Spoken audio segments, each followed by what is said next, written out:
670 pages dédiées aux orchidées de Guyane. Initialement, Emmanuel souhaitait créer un livre photo pour mettre ses plantes en valeur.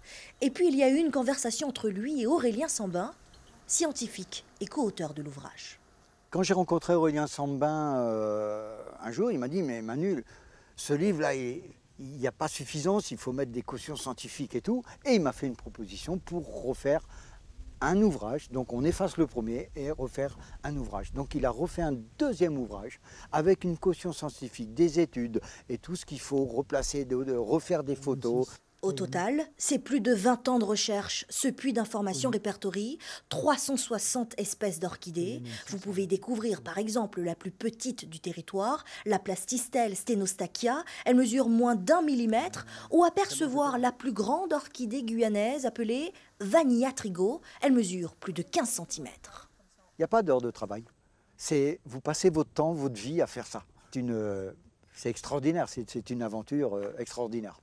Pendant ces longues années de recherche, Aurélien et Manu sont tombés sur des orchidées rares, des espèces qui existent nulle part ailleurs qu'en Guyane, des plantes qui pourraient disparaître sur le territoire si rien n'est fait pour les protéger. Selon ces auteurs, leur menace, l'urbanisation galopante.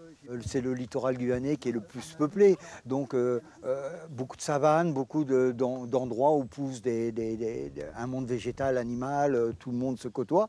Et quand on supprime tous ces aires qui servaient aux orchidées, comme à toutes les plantes et toute la faune et la flore, on diminue bien sûr le nombre de plantes. Les deux chercheurs ont sillonné toutes les communes de Guyane, se sont arrêtés dans chaque recoin du territoire pour déceler plusieurs perles rares. On peut la troupe poisson là dans les marécages, on prend le sac à dos, on a de l'eau jusqu'au-dessus du genou, on est empêtré dans les marécages, mais on va prospecter partout. En fait, il n'y a pas un endroit qu'on n'a pas vu. Le livre d'une valeur de 69 € a été financé à hauteur de 80 000 € par le Jardin botanique de Guyane, appartenant à Aurélien Sambin. Dans ce même espace, plus de 100 orchidées sont cultivées, un moyen de les protéger tout en suivant leur évolution.